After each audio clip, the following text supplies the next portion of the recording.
I'm so glad you're here. We're going to talk a little bit about TBMs today, turbines, transitioning. And I've got a guy that I've had a lot of fun because I spent pretty much the whole week here with Daniel Gottwald. Daniel, thanks for joining the Malibu Guru podcast. Happy to be here. Hey, tell me this. How'd you find me? I've been looking at jumping into a turbine for a long time. And there's not a ton of information out there about transitioning from a piston to a turbine. And, right. Just internet searches. That's how I found you guys first, and was looking at a PA 46 at first, but ended up going a different direction. Yeah. You know, this has been a fun week because this is I don't want to say a big jump for you, but you bypassed a couple steps, meaning you could have gone to a multi-piston or something on your way from a Bonanza. Now, you had a pretty nice Bonanza. What year and what'd you have? 2007 G36. Yeah, so a good airplane, G1000? Yeah, it was great. G1000. It served me well for, I guess, 4 years. Yeah. Okay, so before we get into that, let's go back. When did you first get into aviation? When did this whole aviation bug first start? Probably from when I was really little. Always loved planes. I grew up going to Virginia Beach in the summer. Yeah. And our house down there is right in the flight line to Oceana.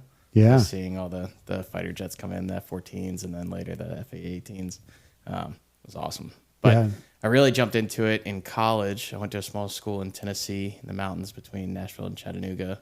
Had a small airstrip. What's the name of that college? Swanee. Suwannee, like right. Suwanne. Sewane. Sewane. And University of the South. Okay, why'd you pick that?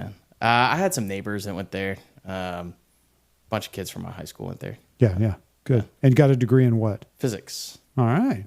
You know what's interesting is you have been, like we talked about systems a bunch, and when we get into that, you're like zoning in. Like you could do systems all day long. I like talk to know about how that. Things work. Yeah. Were you the kid that like took everything apart, had Tonka toys all over the place, Legos, models, airplane models, sets, all that stuff. Yeah, loved it. Yeah, that's cool. Okay, so you went to Suwanee and then said, yeah, they had for a P credit, they had a small airport there with, it was either one or two 172s, and you could take the first 10 hours of your flight training for a P credit. So I did that for a PE credit. Hey, listen to that. If you're in aviation, that's your physical activity. Oh, that's awesome. Right. So I started there and I kind of got hooked there. It took me, I trained all through college. Obviously, that wasn't a priority at the time. So it took me a long time to get my private. Yeah. And then I took a little break. I moved overseas. Didn't fly when I was over there. And then when I came back, that's when I really got back into it and started flying. And I've kind of been pedal to the metal since. Yeah. And did you learn to fly for business or personal? Just for personal. Okay. Yeah. Did you have a business in mind a business use in mind? Not really. I worked for a public company that, would make it very difficult to buy and use a plane for business. Right.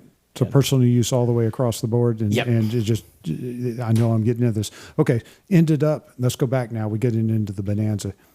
Nice airplane. This is a good get around. I own a Bonanza. It's not as nice as yours. Mine's a really old one with a fixed up panel. Nice paint job. I love my little Bonanza. Trust me, I think Bonanzas are fantastic, but they're not the peak of owner aviation in terms of, you can go faster, you can go further. Yeah. But great airplane. Same experience for you? Yeah. So I from the 172, I finished my training in a Cirrus, did the SR20s, SR22s. And then the one I was renting, they ended up selling it. So I was kind of desperate to find something else and ended up with a buddy that was selling his Bonanza and bought that. It served us pretty well. I've got a wife and two young kids, 7 and 5. Right. So for the past 4 years, we've been piling bags in, and going how far? All over the place, all up and down the East Coast, the Bahamas, as far west as Texas, where we were in Virginia until a year and a half ago. Now we're in Baton Rouge, Louisiana. Baton Rouge, Red Stick. That's right. Excellent.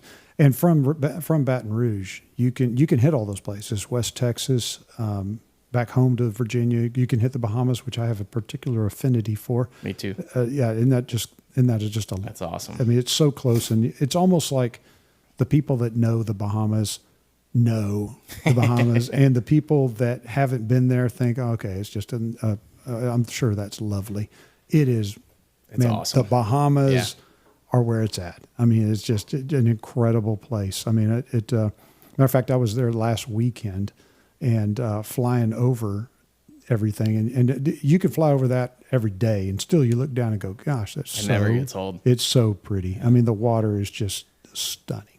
It is. So, in a Bonanza, though, on the way back, getting to either Virginia or Louisiana, it's a haul. It's a long way. Yeah, and a long way over the water with a piston. Yeah, you're over the water for at least 30 minutes with, out of gliding distance. And it's in a piston with your family in the back. Yeah. You wish you had something that could get you a little higher, a little faster, a little safer. A little safer. Okay, so as you pursued all this, eventually there was a day where you said, I need to move up. You went and Googled moving up, I guess. And yeah, transitioning into a turbine. And, I guess the lot, well, I kind of bounced around between but whether a twin was the right next move or whether like a Mirage and getting up high was the next move. Making a jump to pressurization or a jump to another engine. Right. But you made 2 or 3 jumps because you said, I'm going to get a TBM 700 C2. I did ultimately, yeah. Yeah. I kind of landed on the turbine just because it ticked all the boxes. I don't want to keep jumping up time and time again. Right. I kind of wanted to jump into at least for now, the last thing I'll be in. Yes. Last for now. No, Last it's for never now. hard to have last. You're a pretty young guy too, so it's there'll be more. But this is a big step up. You're going to be here for a long time. I mean, Yeah. for the foreseeable future. That's the hope. This is a great airplane for you in the sense that. But to move from the Bonanza, you're moving into pressurization. You're moving into a turbine engine, way faster speeds, higher capabilities, more luggage capabilities. This is just a better airplane all the way around. I mean, there's no two ways about it. Were you scared? I wouldn't say scared. Definitely intimidated a little bit. Yeah. The first time I jumped in, the controls felt super heavy. And not overwhelmed, but more intimidated by, all the horror stories of messing up the engine and costing 6 figures or more. Yeah. And I just was very hesitant to Okay, mess so anything up. you're right at the end of training right now. Yeah. I mean, so we're talking about you got 15 hours in the logbook in a turbine airplane that you've been actually flying and learning. So a reasonable newbie right now, but you're about to be blessed to launch off on your own. And matter of fact, that's what you're doing tomorrow. You're going to launch off on a trip to out to the Western United States because you got to fly 10 hours solo. So you're just going to go knock them hours out and get it done. And I don't blame you a little bit. But talk to the person out there in the world that's been flying a piston, that's going to his first turbine. Is it doable? Totally. It actually, after spending the last 3 days with you, it's not as hard as I was making it out to be. I mean, there's still certain things. Everything happens a lot quicker, and that's going to take some getting used to. Yeah, the speed. You were coming down today. We were at high altitude. I forget how. Probably 28,000, and then we're within 60, 70 miles of the airport, and they basically said we're going to hold you up for a little bit, and you had to drop down at 2,500 feet a minute or more. I mean, and then that with the weather and shooting an approach, it just all kind of compounded right there, and it made everything happen really quick, and we got pretty behind the airplane. That's the point. You can get behind the airplane pretty quick because the speeds are so fast, and you could point the nose down, and you're just especially in a TBM where the VMO max operating speed is 250 plus knots. And you can bend the nose over and just go down super fast. But now you're going super fast, and boy, you better be in front of that airplane, or you'll be hanging on by the static wicks real quick. I mean, because you can get behind in a big hurry. We've done it a few times this week. Yeah, and we did it a couple of times intentionally this week because I wanted you to be exposed to that. It's just not. That's real world flying. And realistically, today was your day of. We did 3 cross country flights today, with the idea that on the first flight I help, the second flight I help a little, and the last flight I don't do anything to help you because I want you to overcome all the little problems that come up. To talk to that person, is starting the engine, is it more complicated, less, or is doable? Way less complicated than I thought it was going to be. Yeah. Way less scary. Way less scary, I think. Yeah. It's pretty simple, actually. Yeah. But I think that was probably one of the bigger things that I was worried about messing up. Yeah. But it's not that hard. Okay. Have you had a heart attack when you go pay the fuel bill? The first time I did, yeah.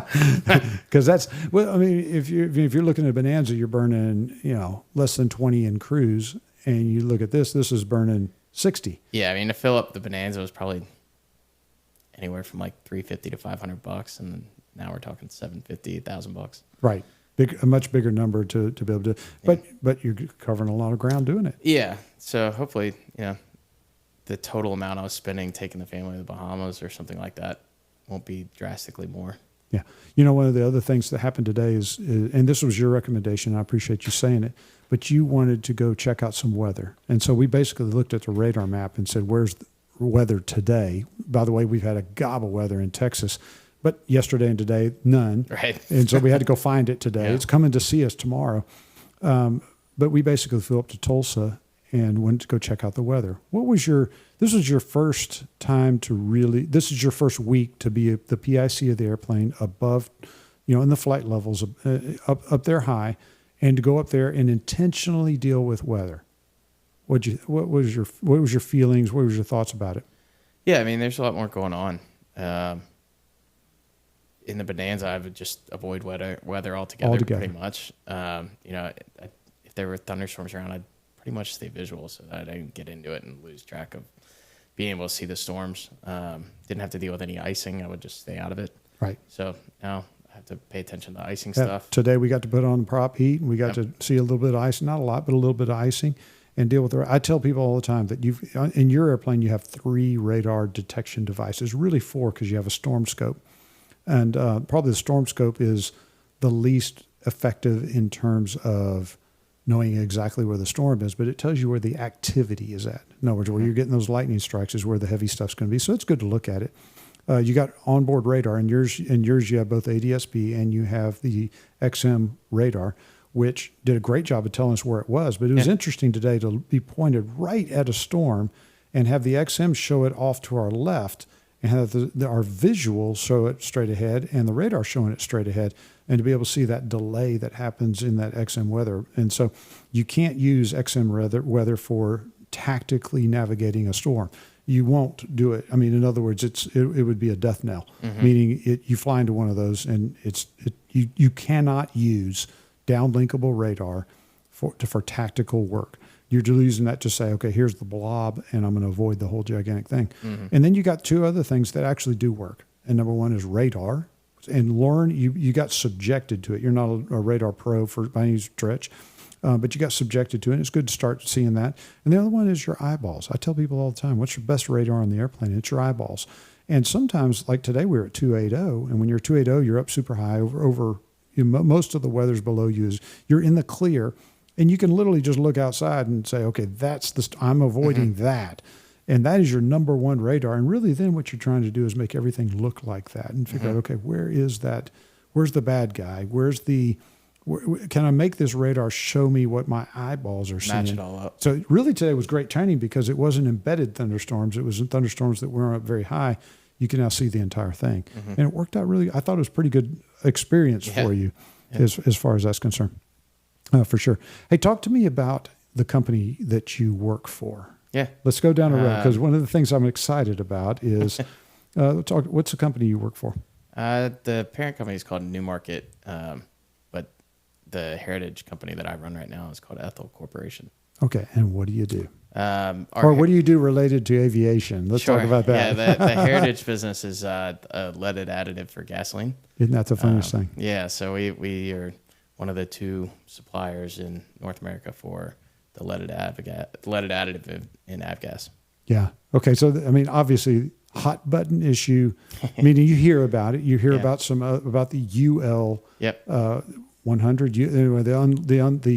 Basically, there's a unleaded version. Unleaded version. Thank you and then you got 100 low lead that's been available for years, but the people, basically it's got lead in it. We don't love that, but you're the supplier of this, which is great. We need a supplier of this.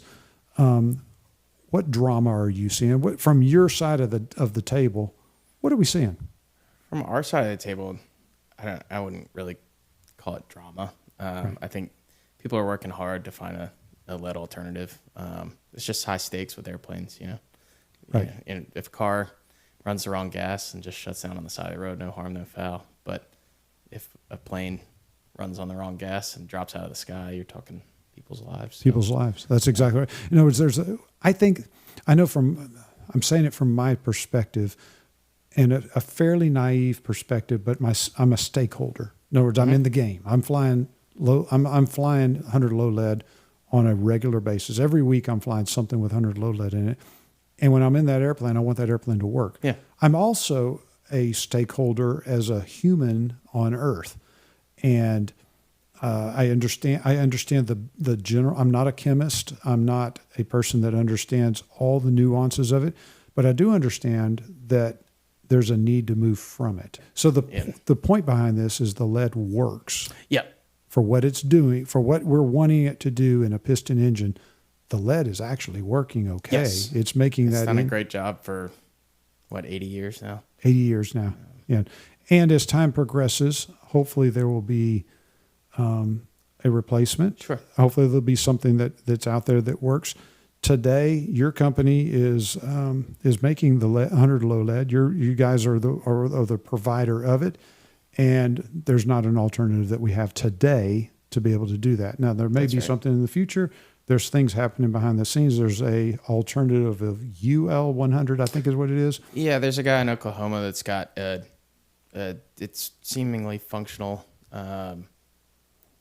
alternative to the 100 low lead, and they're testing it and flying it in planes now. Correct. But it's not ASTM approved, and therefore you're not seeing it at every airport right now. Correct. Yep. You might one day. There may be something else out there for right now, but right now, this is what we've got. And you got a whole lot of airplanes. Like my Bonanza. I like my Bonanza. There's not a good turbine alternative to my particular Bonanza, nor could I afford it if I did want to. So I'm very interested in being able to continue to fly and fly responsible and be a good human and good to our environment, good to our health, good to all the different things that happen. Totally. I liken it to Prist. Prist is not good for you. Prist is hazardous. It's not good for you. You can't mishandle it. It's not good for your health. But guess what? A jet turbine engine needs Prist. If you Right. don't have it, the fuel's going to freeze. You're going to get marbles in the fuel, and it's not going to work well. I think that's why it's taken so long. Everybody just wants to make sure that it's done absolutely right because it works now. Right. And don't want to jump the gun and put people in danger. You know, the people that are the strongest advocates for this, and I don't want to say it like environmentalists, people that have a very narrow agenda that remove it and that's all there is to it. Those are the people that I want to say, okay, come fly with me to the meeting. Are you willing to get in that airplane and put yourself in that situation with something? And they might, and it might be good. I know we're moving to something of that nature, but today I'm happy that we have something that is flyable. I mean, I have my airplanes. I want my airplane to have value. I want my airplane to be able to fly into the future. And so I'm glad that we've got the 100 low lead has not gone away as much as everybody wants it to. It's here. I'm glad that we have a way to get it, if that makes sense, until something else better comes along. And in that case, I mean, we're still flying under magnetos. We're still flying in piston engines that are, effectively haven't changed since, For 80 years. 80 years. I mean, legitimately, the IO 470 in my Bonanza or the C85 in a small tandem tailwheel airplane. I mean, you're talking about old technology. If you look at the IO 440 on a PA 46, you're talking about the engineering that goes behind that is old technology because it simply works. Right now, it works. It's what Isn't the we've got. Bonanza basically the same airplane they've been making since the 50s? Just with 40s. 40s? 40s. Yeah, there had been. I mean, if you look at a 1947 Bonanza, is my 1961 better than a 47? The answer is yes. It's a little more comfortable on the Same inside. basic concept. Little better engine. The 470 is a little bigger, stronger, better than the one that came out in 1947. And it is one that is a 2018 Bonanza, or whenever the last Bonanza was made. Is that better? Yes. Still a Bonanza. Yeah. At the end of the day, it's got better avionics and appointments and the interior is better and all. It's the same thing if you get a 1989 Lycoming powered Mirage. That's the same airframe that comes out today from the factory as an M350. Same metal, same frame. It's not any stronger. It's got the same engine, but so you effectively you could buy a 1989 and simply the thing is newer. You know what I'm saying? If you buy a new one compared to a 1989. But yes, so airplanes haven't evolved tremendously unless you change airframe manufacturers. Like a Cirrus is certainly a newer airframe. Meridian's newer airframe, M600, M700 now, a newer airframe. But we use the old technology in the sense that if you look at an M700, that's the same fuselage as a Meridian. You know, same fuselage as a Malibu, if you really want to think about it, the tube size and all that. Is the wing better? Yeah, the spar's better and different things, but still you're using the old technology to be able to get there. Today, we still have under low lead in the fuel, and hopefully that'll change as time progresses, but hopefully we responsibly move to something that will be better for everybody. Definitely. That's for sure. Tell me about your reason why you went with a 700 C2 and not a lower airplane. So there's a couple of reasons. I think first and foremost, after doing a bunch of research on it, I think the structural integrity of the TBM just felt like it was a more robust airframe. Things like the ice bridging, or having to watch your speed coming down or slowing it down more in turbulence, stuff like that. Way more margin. Yeah. So that was a big piece. Another big piece, I was really, last summer I looked at Meridian that you guys were selling and almost moved on that. But for what I'm doing with a wife, 2 kids, and traveling 800 miles plus pretty often, yes, I would have had to make the fuel stop in the Meridian. Yeah. And my wife's not exactly a light packer. So. No, I understand that completely. Yeah, there's no doubt that a C2, and I will tell you, I love the 850. I love all the 9 series. To me, the 700 C2 is in just a sweet spot. And one of the reasons why is that you can adapt the panel to a Garminized panel, meaning where you get a G5 or 600 TXI, 2 750s, a GFC 600 autopilot, the EIS, and you end up with this panel that's probably worth 150 to 200,000, but it makes that 700 T2 phenomenal, arguably better than a G1000 NXI. I like the GTN 750s more than the G1000. I do too. I would tell you, a lot more user friendly. I love the set, like what you've got in your airplane with the G500, 2 750s. Now you do have the KFC autopilot. That's probably going to change one day, but for now, what you got's working out fine. And that's the point, is that it's adaptable to that. You have a highly functional cockpit as far as the panel's concerned. And the 700 T2, in my opinion, it goes fast. It's affordable in terms of you can buy a lot of airplane for the money. If you moved up to an 850, it would go a little bit faster. If you go up to a 900, it's going to go a lot faster, but it's going to cost you a lot more to acquire and more to feed that thing. The C2, man, it's just like this wonderful little spot in that overall TBM market, where if you go down into the 700 A and Bs, you lose the payload, you lose the range. It's not quite as good. Yeah. The C2's like a home run. Yeah, I started actually looking at 850s with Eric, and there were some that were attractively priced on controller. Yes. And we quickly found out why. Yes. And then, understanding the real gap between the 850s and the 700 C2, it made it an easy decision just to go for the 700 C2. Okay, you're 15 hours into the training. Are you happy you bought a C2 as opposed to something else? You don't know what you don't know, but yeah, I'm very happy with the C2. So far, so good? Yeah. I mean, we've flown it around for quite a bit. And it's been great. Yeah. I agree 100%. Great airplane, and I appreciate that. Appreciate you being a part of KC Aviation. Appreciate you letting us trust you to train you in your airplane. It's been my pleasure for this past week, and I think a lot of people are going to get something out of you, because I think there's a lot of people out there thinking to themselves, can I move up from a piston to a upper level turbine? And the answer is you can. Yeah, it's not terrible. Yeah, Daniel Gottwald with KC Aviation, Joe Casey with KC Aviation. I appreciate you joining us on the Malibu Guru podcast.